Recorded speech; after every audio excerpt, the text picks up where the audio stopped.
बड़े विद्वान भी थे। उनके साथ नरहरानंद जी का सत्संग हुआ करता था और वह वेद वेदांग की चर्चा करते, बड़े गूढ़ रहस्यों की चर्चा आपस में होती। ये बालक बैठ के सुनता रहता। एक दिन श्री शेष सनातन जी ने पूछा, बेटा तू हमारे बीच में बैठ के हमारी बातें सुनता है, तेरी कुछ समझ में आता है? बालक तुलसीदास ने पहले दिन से आज तक जितना जो कुछ चर्चा बीच में हुई थी वो सब के सब सुना दी, यथा विधि जैसी की तैसी सब सुना दी। अब तो श्री शेष सनातन जी आश्चर्यचकित रह गए, दंग रह गए। इस बालक की इतनी प्रज्ञा, ऐसी स्मरण शक्ति कि सारी बात याद है। तब तो श्री नरहरिदास जी से प्रार्थना की, गुरु भाई ये बालक तो बड़ा प्रतिभावान है। मैं बहुत दिनों से इस खोज में था कि मेरी विद्या, मेरा ज्ञान धारण करने वाला कोई योग्य शिष्य मिल जाए, पर कोई पात्र नहीं मिल रहा था।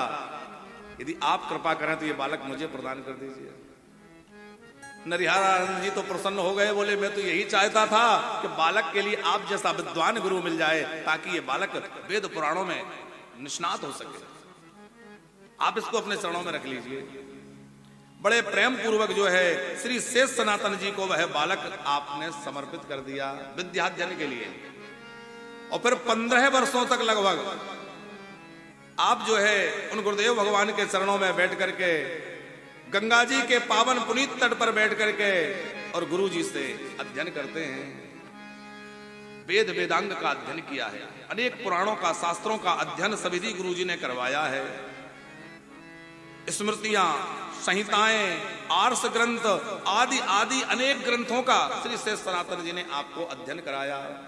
गोस्वामी जी ऐसे ही नहीं है, आपने स्मृतियां, संहिताएं, वेद वेदांग, उपनिषद सब पढ़ रखे। इसीलिए तो मानस के लिए उन्होंने कह दिया है 6 शास्त्र सब ग्रंथन को रस। और आप रामचरित की पंक्ति पढ़ें तो कभी लगेगा ये तो बिल्कुल गीता में ऐसा कैसे ही लिखा है। आप भागवत पढ़ेंगे तो उससे आप पंक्ति को मेल करेंगे तो ऐसा लगेगा कि सत भागवत में बिल्कुल ऐसा ही श्लोक लिखा है जैसा आपने चौपाई लिखी है।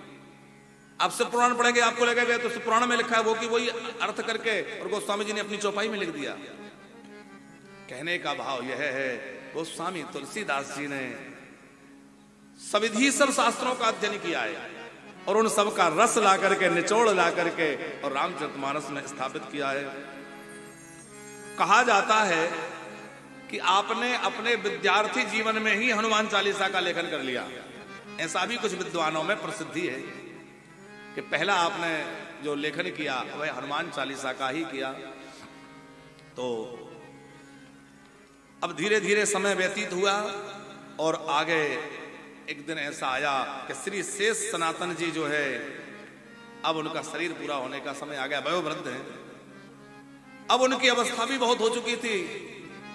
एक पीपल के वृक्ष के पास बैठे हुए थे और वहीं बैठे बैठे कहा, बेटा अब मेरा समय आ गया। उन्होंने शरीर त्याग दिया। अब शरीर जब उन्होंने त्याग दिया तो यथाविधि उनकी अंत्येष्टि आदि क्रिया जो भी विधि थी वो सब संपन्न करी और विधि संपन्न करने के बाद आप जो है विचार करने लगे अब क्या करूं। तो सोचा कि अब मेरे दीक्षा गुरु जी की शरण में चलूं। वो चित्रकूट की ओर गए हैं तो चित्रकूट पैदल चल करके वहां काशी जी से आए अपने गुरुदेव नरहरियानंद जी के पास में, लेकिन अभी पहुंचे नहीं थे। चित्रकूट पहुंचने वाले थे, किसी ने समाचार दिया कि जिन गुरु जी की शरण में आप जा रहे हो अब वह इस धराधाम पर प्रत्यक्ष रूप से नहीं है, अब वह भी अपना पांच भौतिक देह त्याग करके नित्य लीला में प्रवेश कर गए हैं, वह भी चले गए। अब तो आप हृदय से बड़े दुखी हो गए। पता नहीं मेरे भाग्य में क्या है, सब मुझे छोड़कर क्यों चले जाते हैं। पहले मां छोड़कर चली गई, फिर वो धात्री वो भी छोड़ दी, अब गुरुजी भी चले गए, वो गुरुजी भी चले गए, अब क्या करूं। तो बैठकर एक स्थान पर रोने लगे। फिर राम नाम का स्मरण हुआ तो सोचने लगे कि राम नाम तो सब प्रकार के दुखों का भंजन करने वाला है। बार बार राम ही राम पुकारते हैं, राम राम पुकारते पुकारते सोच रहे हैं क्या करूं, किम कर्तव्य मूढ़ हो गए, कहां जाऊं, क्या करूं, किम करोमि क्व गच्छामि। फिर मन में विचार आया कि अब मैं यहां तक आ ही गया हूं तो यहीं पास ही मेरी जन्मभूमि है, चित्रकूट के पास ही जन्मभूमि है। महाराज मनु ने अपने मनुस्मृति में कहा है, जननी जन्मभूमिश्च स्वर्गादपि गरीयसे, ये तो जन्मभूमि है, एक बार जाकर के देखा हूं। लेकिन जन्मभूमि पर जब पहुंचे तो क्या देखा कि इनके कुल में कोई नहीं बचा, न इनके पिताजी बचे और न इनके परिवारजनों में से कोई रहा। क्यों नहीं रहा, कहां चले गए, मेरे पिताजी को क्या हो गया? लोगों से पूछा तो एक भाट, जो भाट होते हैं ना, एक भाट मिले। उन्होंने कहा कि एक तपस्वी महात्मा ने तुम्हारे परिवार को श्राप दे दिया था, ये कुल नष्ट हो जाएगा। ऐसा क्यों हुआ? बोले जिस समय तुम्हारे पिता ने तुम्हारा त्याग किया तो वह सौभाग्यहीन हो गए।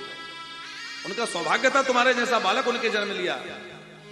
जिस समय तुम्हारी माता धात्री चुनिया की मृत्यु हुई 5 वर्ष की अवस्था में, वहां से एक नाई को भेजा गया था और आकर के इनके पिता से कहा था, आत्मा राम जी, पंडित जी, अब उस बालक को संभाल लीजिए, अब उस बालक का कोई नहीं बचा, अब आप संभाल लीजिए। इन्होंने उस समय कह दिया था, बालक चाहे जीवित रहे या मरे, हमें उससे कोई प्रयोजन नहीं है, वो जहां चला जाए हम नहीं रखेंगे। और ये उनके हृदय की कठोरता जब उन महात्मा ने देखी, उनका हृदय द्रवित हो गया और उन्होंने श्राप दिया कि जिसमें दया का लवलेश नहीं, ऐसा दयाहीन परिवार नष्ट हो जाए। और उसके थोड़े दिन बाद ही ये हुआ कि 6 महीने बाद तुम्हारे पिता की मृत्यु हो गई और 10 वर्ष में ही तुम्हारा पूरा परिवार समाप्त हो गया। अब तो तुलसीदास जी कुछ दिन वहां विराजे, पर सोचा कि अब यहां रह के करूंगा क्या, चलने लगे। लेकिन अब इनकी महिमा को, इनकी विद्वत्ता को लोग जान चुके थे, लोगों ने जाने नहीं दिया। नहीं नहीं, अब आप कहीं नहीं जाएंगे, अब आप यहीं रहिए, हम आपके लिए कुटिया बनवा देते हैं, आप यहीं रह के हमें कथा सुनाइए। तो सोचा कि कहीं ना कहीं तो रहना ही है। लोगों का बहुत अधिक आग्रह था, लोगों ने प्रबंध करके कुटिया आपके लिए बनवा दी और आप वहीं रहने लगे और कथा गायन करने लग गए। आप जब कथा सुनाते तो ऐसी विलक्षणता के साथ कथा सुनाते कि समूचा श्रोता समुदाय मंत्र मुग्ध हो जाता, राम भक्ति से विभूषित हो जाता, आनंद विभोर हो जाता। बड़े प्रेम पूर्वक आप राम कथा को गाते हैं। खूब समय तक राम कथा गाते रहे। यमुना जी के उस ओर पारितपो नाम का एक ग्राम था, वहां भरद्वाज गोत्रीय एक ब्राह्मण रहते थे। ऐसा समय आया कि कार्तिक के महीने में जो यमदुत्तिया होती है, तो यमदुत्तिया में लोग यमुना जी में स्नान करने जाते हैं। तो वह ब्राह्मण भी यमदुत्तिया के अवसर पर यमुना जी में स्नान करने आए, तो यमुना जी के उस पार से इस पार आ गए। यहां मेला लगा हुआ था, उस मेले में सम्मिलित हुए तो सुना कि यहां बड़ी सुंदर राम कथा हो रही है। राम कथा में पहुंचे, राम कथा में पहुंचे तो व्यास जी के रूप में गोस्वामी तुलसीदास राजवंश पर विराजमान थे। गोस्वामी जी के द्वारा दिव्य राम कथा को सुनकर के आप विभोर हो गए, आपके आनंद का ठिकाना ना रहा। उस बालक, अभी तो अवस्था नहीं है, कोई 20-22 वर्ष की उम्र रही होगी बालक की, 15 वर्षों तक अध्ययन किया, लगभग 7 वर्ष की अवस्था में वहां गए थे, तो कोई 22-23 वर्ष की अवस्था उस समय रही होगी। पर उनके द्वारा राम कथा सुनकर के वह भरद्वाज गोत्रीय ब्राह्मण बड़े प्रसन्न हो गए। वहां से उनके गुणों का स्मरण करते हुए, उनकी कथा का स्मरण करते हुए अपने घर आए। इनकी विवाह योग्य एक बेटी थी, बड़ी ही सुशील और बड़ी सुंदर कन्या थी। ये उसके विवाह के लिए लेकर के चिंता करते थे कि किसको इसका हाथ सौंप दूं, किसके साथ विवाह कर दूं।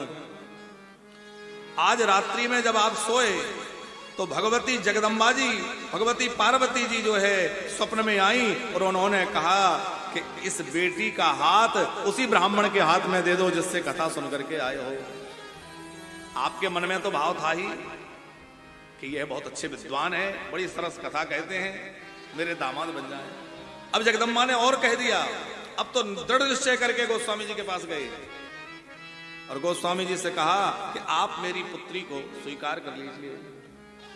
गोस्वामी जी ने कहा नहीं नहीं नहीं, राम राम, ये क्या कह रहे हैं, मैं तो व्रत वेश लेने वाला हूं, मुझे इस संसार के चक्र में नहीं पड़ना, मुझे तो बस राम नाम लेना है। भक्त माली जी वर्णन करते हैं कि आप जो है अन्न जल त्याग करके गोस्वामी जी की कुटिया के द्वार पर पड़ गए। जब तक आप हाँ नहीं करेंगे, ना मैं अन्न ग्रहण करूंगा ना जल ग्रहण करूंगा, मैं अपनी बेटी का ब्याह करूंगा तो आपसे ही करूंगा, क्योंकि जगदम्बा ने कहा है, मैं अपने से नहीं कह रहा हूं। और जगदम्बा का स्मरण करके हृदय भर आया गोस्वामी तुलसीदास जी का कि यदि भगवती पार्वती ने कहा है, अरे उन्हीं ने तो मुझे इतने दिनों तक पाला है, तो वही तो मेरी मां है।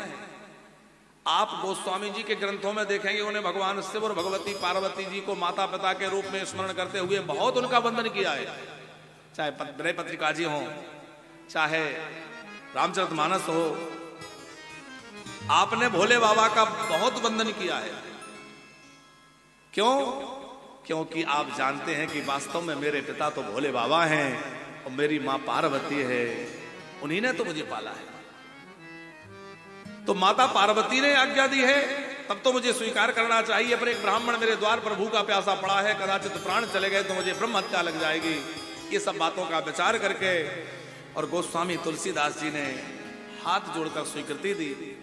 जैसे ही आपने स्वीकृति दी, ब्राह्मण प्रसन्न हो गए, अन्न जल ग्रहण किया और प्रसन्न होकर अपने घर पधारे। विवाह की तैयारियां करने लगे और बड़े हर्षोल्लास पूर्वक संवत 1583 के ज्येष्ठ मास के शुक्ल पक्ष की त्रयोदशी तिथि गुरुवार को आपका खूब उल्लास के साथ विवाह संपन्न हो गया।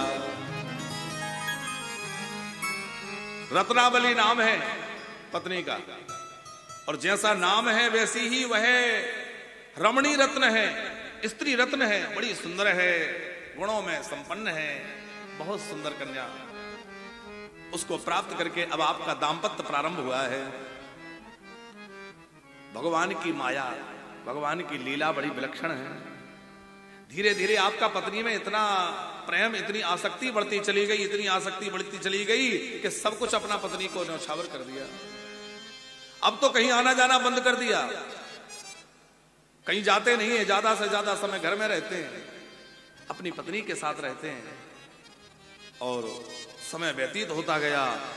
इस तरह से विवाह से 5 वर्ष व्यतीत हो गए पंकज जी। 5 वर्षों तक आपका दाम्पत्य जीवन चला। 5 वर्षों के बाद एक दिन किसी के यहां का बुलावा था, बहुत आवश्यक कार्य से आपको जाना पड़ गया। तो आप एक प्रेमी भक्त के आग्रह पर बरखासन गांव, एक वहां था बरखासन गांव, चले गए। इसी बीच इनकी पत्नी के भाई अपनी बहन से मिलने आए। बहन से मिले, सवेरे का ही समय था। बहन से मिलकर के कहा, बहन माताजी पिताजी तुम्हें बहुत याद करते हैं, 5 वर्ष हो गए एक बार भी घर नहीं गई हो, क्या घर आने की इच्छा नहीं होती? उसने कहा मेरी बहुत इच्छा होती है, पर तुम्हारे बहनोई जी मुझे जाने नहीं देते। अब कोई दूर तो था नहीं, बस यमुना जी केस और ये गांव है, उस और वो गांव था। तो भाई ने कहा देखो जीजा जी तो कहीं बाहर गए हैं, संध्या तक लौटेंगे, आप मेरे साथ चलिए। माताजी पिताजी से मिलकर के और थोड़े समय बाद में शाम को बहनोई जी के जीजा जी के आने के पहले पहले तुम्हें अपने घर पहुंचा दूंगा। अब जाना तो नहीं चाहिए इस तरह, लेकिन फिर भी पितृ स्नेह स्त्रियों में जीवन पर्यंत बना रहता है। मातृ पितृ कुल के प्रति जो भाव है वो नहीं मिल पाता। फिर सखी सहेलियों से मिलने की स्मृति आ गई, फिर सोचा कि एक बार घूम आऊं, चलो संध्या तक वो लौटेंगे, तब तक तो मैं वापस आ जाऊंगी। ऐसा सोच के अपने भाई के साथ में रत्नावली जो है अपने पीहर चली गई। पीहर गई, वहां से इनके भाई अपने परिवारजनों से मिलाकर इनको विदा करने के लिए आने वाले थे। उसी बीच में बड़ी जोर की आंधी आ गई, बादल गरजने लगे, आंधी चलने लगी, जोर जोर से घुमड़ घुमड़ करके बादल आए, वर्षा होने लगी, बड़ी जोर से बारिश हो रही है। उस वर्षा के बीच में भाई घर से निकले कैसे? सोचा थोड़ा बारिश थमेगी तो चलेंगे, बारिश थमेगी, बारिश थमी नहीं, उसके पहले तो जो है यमुना जी में बाढ़ आ गई। अब तो जाना कठिन हो गया। अब तो कहा बहन अब जो होगा जीजा जी को समझा लिया जाएगा, लेकिन आज रात्रि अब यहीं विश्राम करो। इस तरह से आंधी में, तूफान में, बारिश में, बाढ़ के बीच तुम्हारा जाना ठीक नहीं है। तो रत्नावली के मन में तो बड़ी इच्छा थी कि मैं लौट जाऊं, पर परिस्थिति ऐसी उत्पन्न हो गई, फिर आपको रुकना पड़ा। इधर गोस्वामी तुलसीदास जी जब अपनी कुटिया में आए और आकर के देखा रत्नावली नहीं है, कहां गई कहां गई।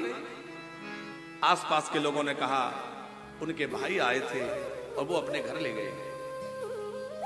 अब तो आप अधीर हो गए, मुझसे बिना कहे बिना पूछे कैसे चली गई, आई क्यों नहीं। आपसे रहा नहीं गया और आप जो है धैर्य नहीं रहा तो रात्रि को ही मिलने के लिए चल दिए, लिवाने के लिए चल दिए। अब वह रात्रि का अंधेरा, बरसात का समय, सरयू जी वो यमुना जी में बाढ़ आई हुई है, पर आप जैसे तैसे तैर करके और किसी प्रकार बाढ़ को यमुना जी को पार कर दिए, द्वार पर पहुंच गए, दरवाजा खटखटाया, आवाज लगाई, प्राण प्रिया रत्नावली कहां हो कहां हो। अपने पति की ध्वनि को, आवाज को पहचान गई। रत्नावली ने द्वार खोले, वस्त्र भीगे हैं और बड़े व्याकुल से हो रहे हैं। ये क्या हाल बना लिया अपना, इतनी आंधी तूफान में, इतनी रात्रि में बाढ़ चढ़ी हुई है, आप कैसे आ गए। और आपको थोड़ा संकोच नहीं लगा कि लोग क्या कहेंगे, पर लोक लज्जा मर्यादा भी तो कुछ होती है। आखिर ऐसा क्या है कि आप एक दिन के लिए भी मुझसे दूर नहीं रह सकते। और उस समय भगवान ने ही जाने क्या प्रेरणा की कि रत्नावली के मुख से निकल गया कि हाड़ मास की देह है, कि हाड़ मास की देह ममा तामे जितनी प्रीत तिनी आधी सो राम प्रति अवश्य मिटहि भाव भीति। अरे इस हाड़ मास चाम के शरीर में तुम्हारी जितनी ममता है, उसमें से आधी भी यदि भगवान के रघुनाथ जी के चरणों में हो जाती तो तुम्हें श्री राम जी प्राप्त हो जाते, राम जी मिल जाते। अब तो गोस्वामी तुलसीदास जी का वैराग्य जाग गया। गोस्वामी जी तो परम भक्त हैं ही, परम वैष्णव हैं ही। आज वह पत्नी के वाक्य जो है आपको बाण की तरह लगे, आपका सोया हुआ वैराग्य जाग गया और अब आपने कहा कि नहीं नहीं, अब मैं यहां नहीं रहूंगा। अपनी पत्नी को प्रणाम किया, देवी तू मुझे गुरु रूप सिद्ध हो गई, जो आज तूने मेरे वैराग्य को जगा दिया, मेरे मोह का निवारण कर दिया। जैसे ही लौटे अपने गुरुदेव का एक वाक्य याद आ गया।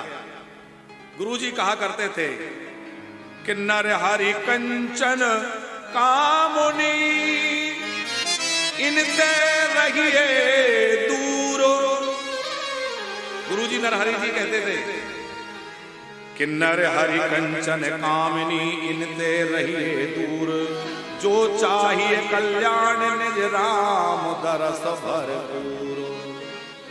यदि कल्याण चाहते हो तो कंचन और कामनी से दूर रहें। अब तो आपने चल दिया और क्या गाते हुए चल दिया कि अब लो नसई है, अब लो नसानी, अब ना नसई है। थोड़ी कि अब लो नसानी, अब ना नसे हो।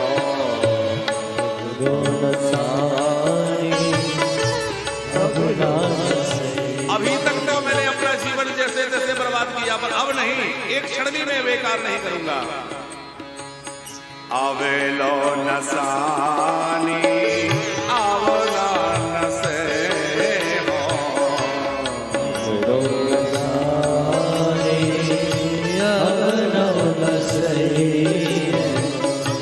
राम कृपा भव निसात रानी, राम कृपा भव निसात रानी, जागे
इंद्रिना परवश जानी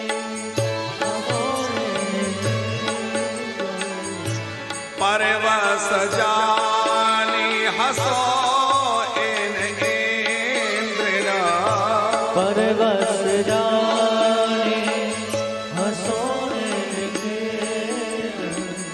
निज वस हवाए न हसी हो निज वस हवाए न हसी हो मन मधुकर पन करी तुलसी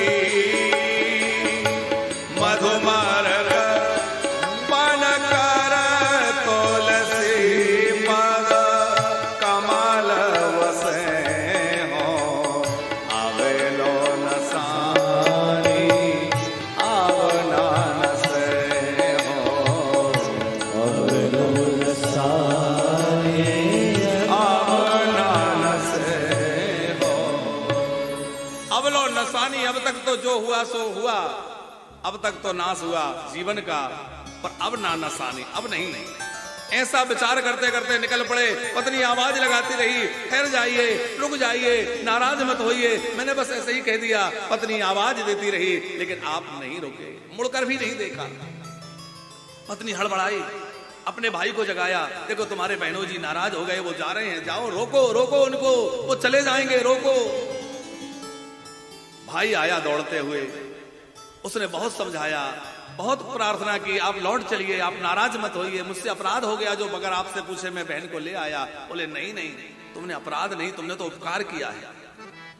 अब तो मैं जाग गया हूं मोह निशा से, अब मैं इस मोह रात्रि में दोबारा सोने वाला नहीं हूं, अब तो मैं जाग चुका हूं। बहुत विनय करने पर भी गोस्वामी जी नहीं लौटे। यहां रत्नावली प्रतीक्षा कर रही है, भाई लौटाने गया है, लेकर आएगा। जब भाई अकेला आया, पूछा क्या हुआ? बोले बहुत समझाने पर भी वो नहीं लौटे, वो चले गए। तब तो हा प्राणनाथ, हा प्राणनाथ, ऐसा कहते कहते रत्नावली ने जो है वही धड़ाम से गिरी और उसी समय आपके प्राण निकल गए। उसी समय आपने देह को त्याग दिया और राम तत्व को प्राप्त कर लिया। यह बात है सम्मत 1589 की आषाढ़ मास के कृष्ण पक्ष की तिथि 10वीं थी, दिन बुधवार था। उसी दिन आपकी पत्नी ने देह त्याग कर दिया और आपने ग्रह त्याग कर दिया। पहले आपका ग्रह त्याग हो गया, फिर पत्नी का देहावसान हो गया। अब आप चलते चलते तीर्थराज प्रयाग पहुंचे। प्रयाग में जाकर त्रिवेणी में स्नान किया और वहां अपने गृहस्थ वेश का त्याग करके और आपने वहीं व्रत वेश धारण कर लिया। तीर्थराज प्रयाग से ही आप व्रत वेश धारण कर लिए और व्रत वेश धारण करके वहां से पैदल चलते चलते चलते श्री धाम अयोध्या पहुंच गए। अवध में पहुंच करके आपने वहां चातुर्मास किया और चातुर्मास करने के बाद आप वहां से भगवान जगन्नाथ जी के दर्शन की इच्छा हुई, क्योंकि मन अभी पूरी तरह शांत नहीं हुआ था। मन में कुछ उहापोह थी, तो सोचा कि तीर्थों की यात्रा करें। आप भगवान जगदीश के जगन्नाथपुरी दर्शन करने के लिए निकल पड़े। रात्रि में जगह जगह विश्राम हुआ है और आप धीरे धीरे आगे बढ़े हैं। आगे बढ़ते बढ़ते बढ़ते आप जो है कई तीर्थों का द्वारिका जी आप पहुंचे हैं। उसके बाद आप जगन्नाथपुरी पहुंचे हैं। फिर आप बद्री नारायण गए हैं और बद्री नारायण में तो आप श्री को साक्षात भगवान नर नारायण का दर्शन हुआ, भगवान वेदव्यास का दर्शन हुआ।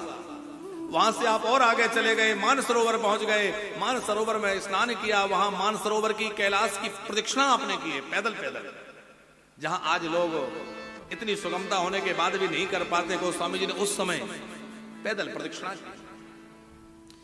और वहां सब जगह भ्रमण करते करते आप जो है कई वर्ष व्यतीत कर दिए और कई वर्षों तक इस प्रकार तीर्थ यात्रा करते करते तीर्थाटन करते करते करते करते लौटकर पुनः काशी जी आ गए। और काशी जी में पंचगंगा घाट पर आकर के आपने पुनः विश्राम किया और फिर वहां से आगे बढ़कर के प्रहलाद घाट, वहां आपने वास किया। प्रहलाद घाट पे आकर विराज गए। अब मन में विचार करते हैं क्या करूं, कई वर्ष बीत गए, अब तो वैराग्य लिए हुए राम भजन में लगे रहते हैं। भगवत प्रेरणा से आपके अंदर कवित्व शक्ति तो आ ही चुकी थी। विद्वान हैं ही। तो अब आपने मन में लेखन का विचार किया, मैं कुछ ग्रंथ लिखूं, कुछ काव्य लिखूं। अभी रामचरितमानस लिखने की भूमिका तैयार नहीं हुई, कुछ लिख रहे हैं। विद्वान लोग कुछ ना कुछ पढ़ते लिखते रहते हैं, पर आश्चर्य की बात यह है कि आप दिन में जितना जो कुछ भी लिखते थे वो रात्रि में पूरा के पूरा मिट जाता था। 7 दिनों तक ऐसी घटना हुई, आप बड़े यत्न पूर्वक रखते, लेकिन रात्रि में लिखकर जो रखा है सवेरे देखें तो सब समाप्त। भोले बाबा से प्रार्थना की, बाबा ये सब क्या लीला है, मैं इतना श्रम करके लिखता हूं वो सब कहां चला जाता है। तब भोले बाबा प्रकट हुए और भोले बाबा ने प्रकट होकर कहा, बेटा तुझे संस्कृत भाषा में नहीं लिखना है, तुझे जो कुछ लिखना है वो हिंदी भाषा में लिखना है, क्योंकि आने वाले समय में लोग संस्कृत को समझ नहीं सकेंगे, जन कल्याण कैसे होगा, तुम्हें हिंदी भाषा। पर बाबा लोग मेरे ग्रंथ का आदर करेंगे क्योंकि वह ग्राम्य भाषा। बोले मेरा आशीर्वाद है, तेरी कवित्व, तेरी रचना, तेरे पद, तेरे दोहे समाज में बड़ी प्रतिष्ठा को प्राप्त करेंगे और साम वेद की तरह उनका प्रभाव होगा। ये भोले बाबा की वाणी है पंकज जी, विनय पत्रिका जी के लिए, रामचरितमानस के लिए। क्या कहा है भोले बाबा ने कि तुम्हारी चौपाइयां जो होंगी उनका प्रभाव सामवेद की ऋचाओं की तरह होगा। जब अकबर ने सूरदास जी से पूछा कि तुलसीदास और तुम में बड़ा कौन है, सूरदास बड़ा कवि कौन है, सूरदास जी ने कह दिया बड़ा कवि मैं हूं। अरे बोले तुम्हारे यहां तो लोग दूसरे को बड़ा बतलाते, तुम अपने आप को बड़ा कह रहे हो। बोले बादशाह तुमने कवि की बात कही है, और गोस्वामी तुलसीदास कवि नहीं है, कवि तो मैं हूं। वो तो ऋषि हैं और उनके द्वारा लिखी गई वो रामायण कविता नहीं है, वो तो वेद मंत्र हैं, साक्षात वेदों की ऋचाएं हैं। भोले बाबा ने कहा कि तुम्हें जो रचना करोगे वो तुम्हारी रचना सामवेदी की रचना की तरह होगी, सामवेद के मंत्रों की तरह होगी। फिर भगवान शंकर की आज्ञा से आप जो है वहां से यहां श्री अवध पधारे। अयोध्या जी में जिस समय आप पधारे उस समय यहां खूब भीड़ भाड़ थी, तो सरयू जी में स्नान करके आप एक जगह बैठे हुए थे। एक महात्मा मिले और उन्होंने कहा कि आप रहने के लिए स्थान खोज रहे हैं, मेरे साथ चलिए। अपरिचित वो महात्मा थे, भक्तमाली जी वर्णन कर रहे हैं। और वो लेकर के एक स्थान पर गए। हनुमानगढ़ी के ही कुछ दूर एक स्थान था जहां खूब सघन वृक्षावली थी, एक विशाल बड़ वृक्ष था, वहां एक सिद्ध भजन स्थली थी। एक महात्मा बैठे थे। उन महात्मा ने तुलसीदास जी को आए हुए देखा तो उठ करके अभिवादन किया। वो कहा आप आ गए, तो कहा आप आ गए, तो गोस्वामी जी आश्चर्यचकित रह गए, हम आ गए इससे क्या प्रयोजन। बोले मैं आपकी कितने कितने वर्षों से प्रतीक्षा कर रहा हूं।